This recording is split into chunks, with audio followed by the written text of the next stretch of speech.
things in the name of God. Why do we allow this vicious circle of irritation of one people claiming to be victims when they are really the aggressors, when they are really the people offending others? Let us allow them go. National Assembly, let us vote, let them go, so that the burden, there'll be more resources for other people to manage. If they want, if we don't even need a referendum, the president should meet, the National Assembly should meet, somebody courageous enough should sponsor a bill at the National Assembly. There should be a constitutional amendment. The 5 Igbos states, and any group of people who want to join them, let them join the Igbos and go. It's a challenge. Let the Igbos go. No be mouth. I don't start am own. Now so me I dey start my own.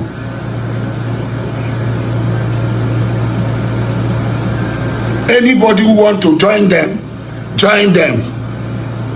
Me, my eye don't open. There is nothing I'll do with Igbo people. So all these things, releasing nnamdikanu, killing people, no. When the Igbos go, they can have him, they can manage him, they can make him their Messiah, their Savior, their everything. There is no problem, but let them go. Let the Igbos go. We have a lot to gain if we get these people, give them what they are demanding for. We have a lot to gain. Let them go. Let them go and turn their country into El Dorado, into heaven on earth. Let the Igbos go.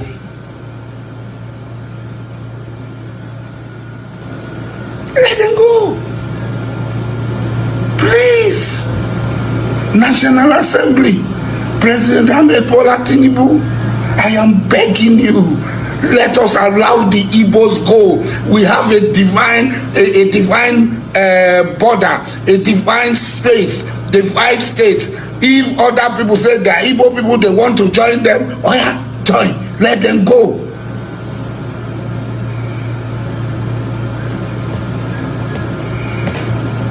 Let the Igbos go.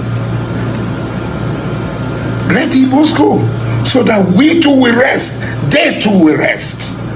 Then we will see. We will see. We should be barred from coming into our country. They should stay in their country. Now you see whether any of us will go to their country. You see whether any of us go to their country. Whatever product they have, if they want to fly it, they should fly it anywhere. We allow them fly, but I know that they will not pass the Ijaw territory to pass there. We will not allow them. We will not allow them pass the Ijaw territory to go and export their destiny. So any other people who will allow them anything, who airspace they want to use, they can use. But I know at least they will pass through Calabar. Occupies the widest coastal line in Nigeria. The widest coastal line in Nigeria. From Santa Barbara to New Calabar River. Let the Igbos go now. Please. If you do this, President Tinubu, you would have done the greatest thing to the whole of the black race. You would have cleansed Nigerians of all the debt that Igbos have brought on us in South Africa, everywhere, in Thailand, in Malaysia, in Indonesia, in the Philippines, everywhere. You would have done a lot for us. Your name will go into the annals of history as one of the greatest persons in the history of this world. And this National Assembly will go down as one of the greatest National Assembly in this world. Let the Igbos go.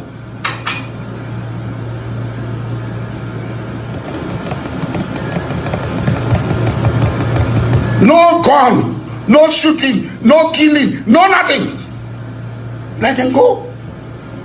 All of them.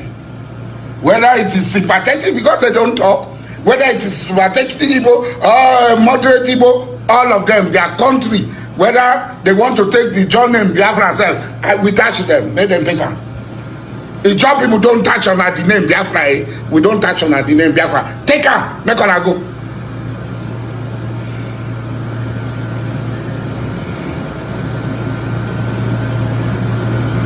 Make her go. Let the Igbos go.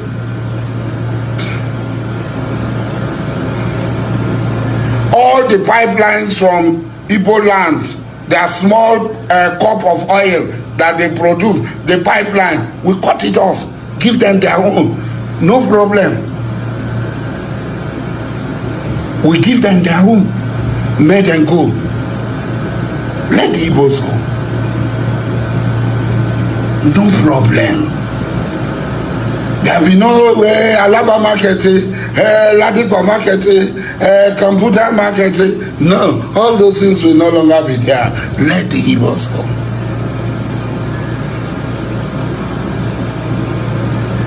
Let the Igbos go. Please, President Ahmed Bola Tinubu, I am going to write, I am going to collect signatories of over 1 million people all over Nigeria.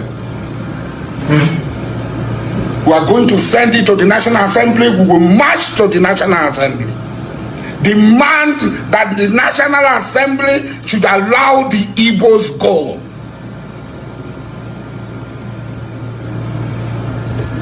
What is it right here now? Nobody on one go. All of a sudden, I say make on a go. Say na hatred. What is hatred? You want to go? Let the Igbos go.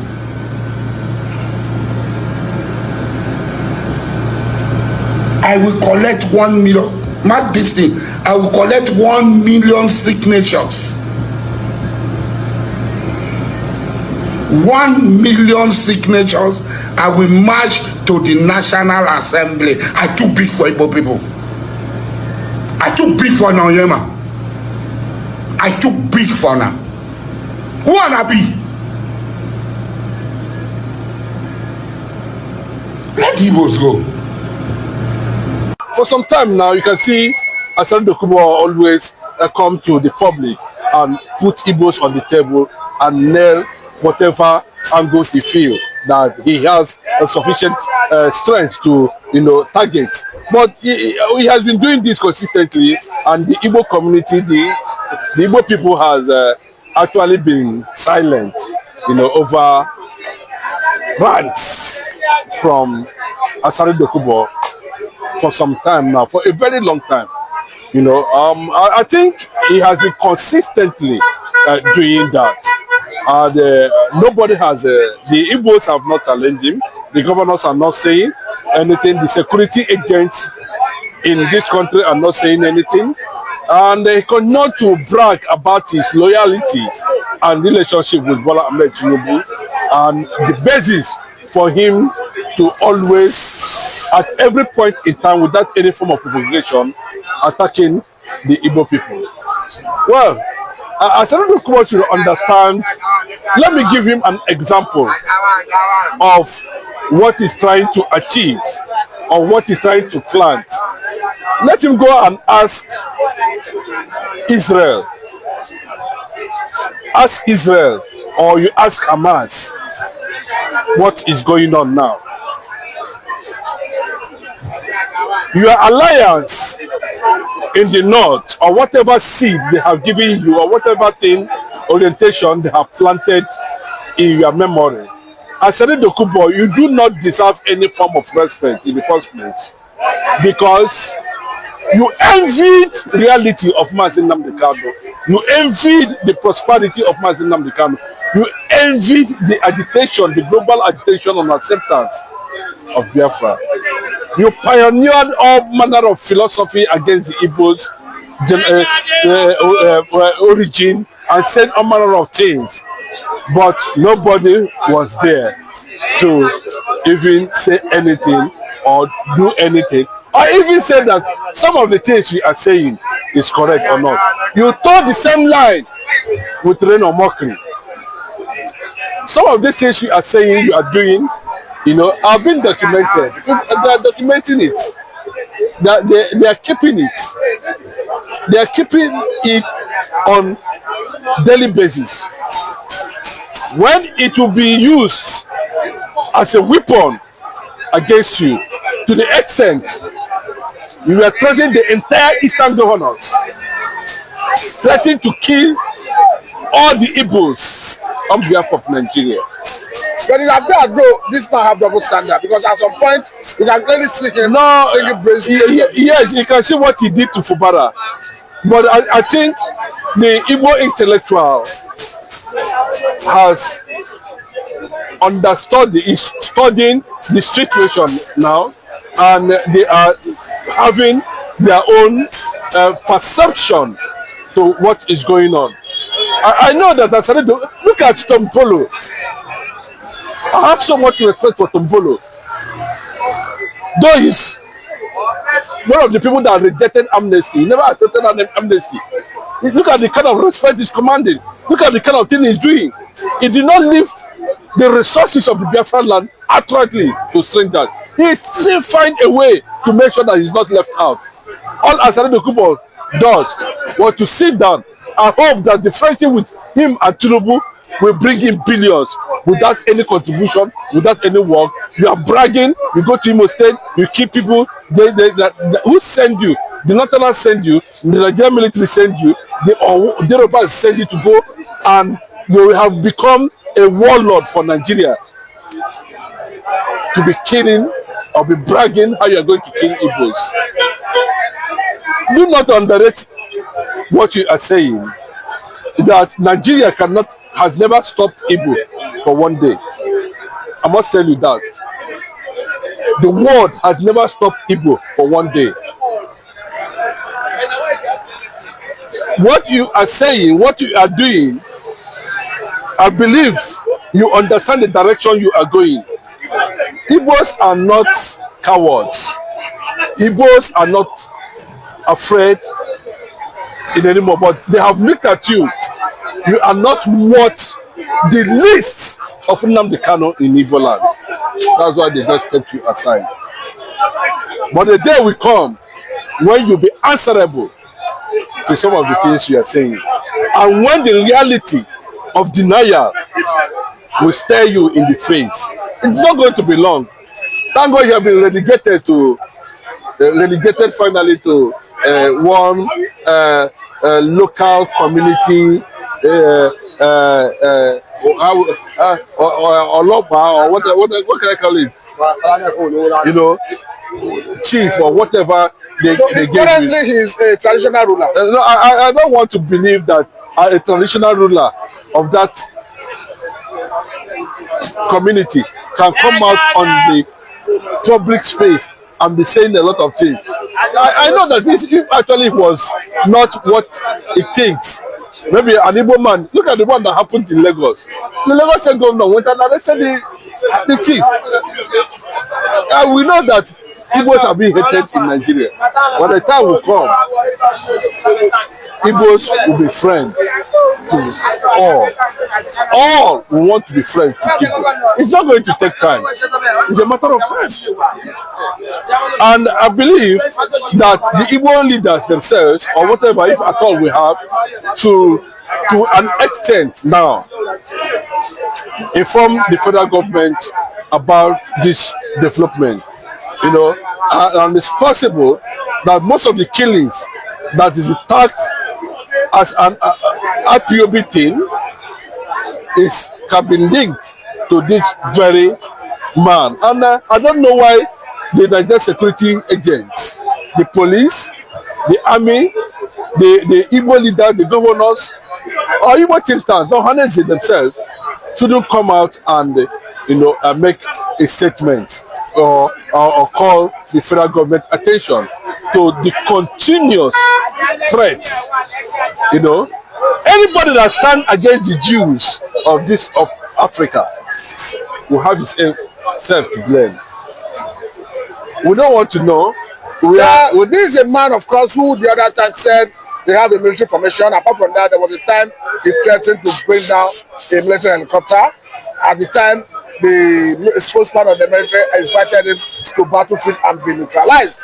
Then it appears as though this man is above the law. No, he's nothing above the law. He was just bragging. Go and ask, Igbos were able to take on the world during Nigeria Biafra war, and you can see the revelation. For 3 years, they did not consult an Ijaw man. Ijaw man was not, if he claims he's an Ijaw, he's not even an Ijaw man. We know who are the Ijaws. Asari Dokubo is not an Ijaw man. It's just because that, you know, regionalism and regeneration make him look as if he's an Ijaw man. He's not an Ijaw man. You know, the Ijaws know themselves. The Igbos fought for both South-East and South-South. Igbos defended themselves, defended them too. But it is unfortunate that the British propaganda was what they are using against the Igbo people because of Igbo resistance. So, but what do you think would have made this man, talking about Asari Dokubo, to say that if you have his way, that he want to remove the Igbo blood in him? Of course, this is your brother we are talking here. Of course, there's no way he can, if he wants. He has already done that. I don't know how you want to remove it again when you said you are not Igbo. So what else do you want? So the physical blood. No. It's not, you have already said it. You are not Igbo.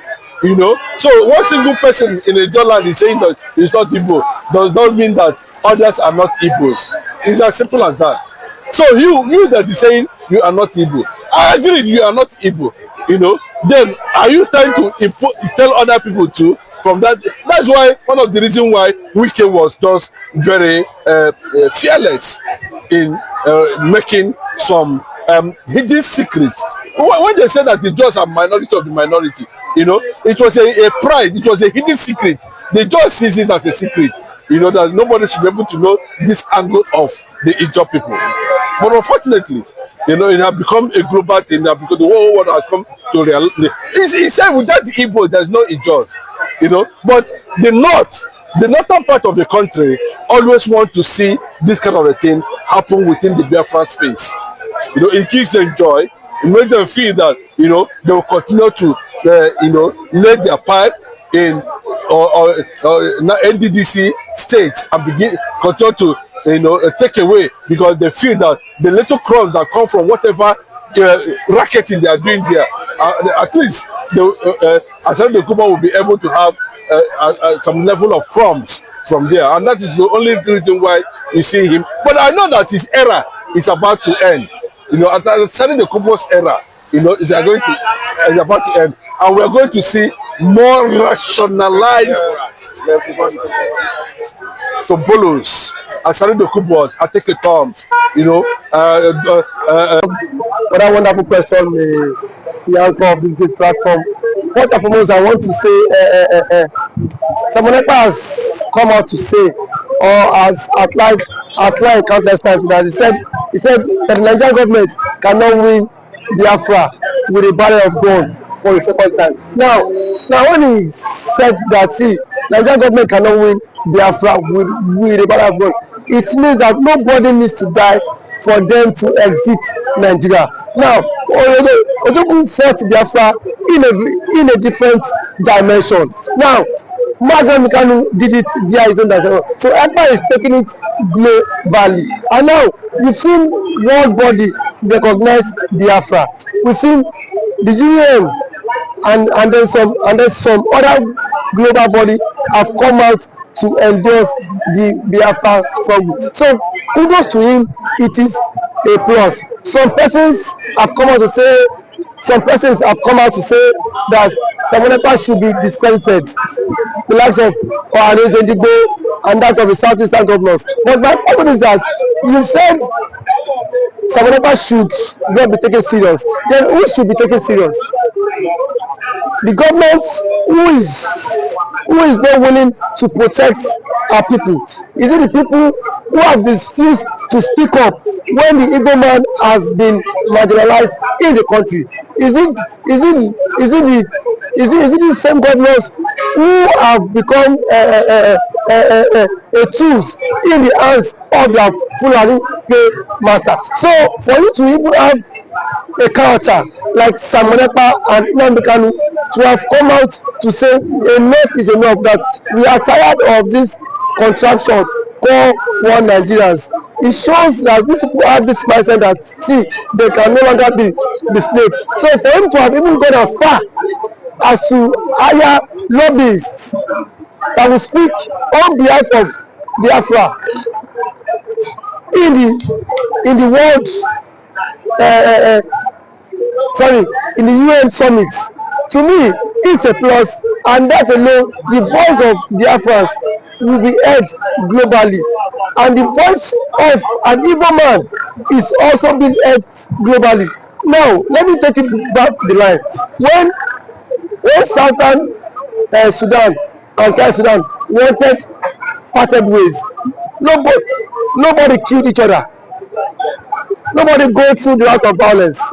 It was done amicably. So Samonepa is doing it amicably for him to convince world leaders that this thing is possible. And when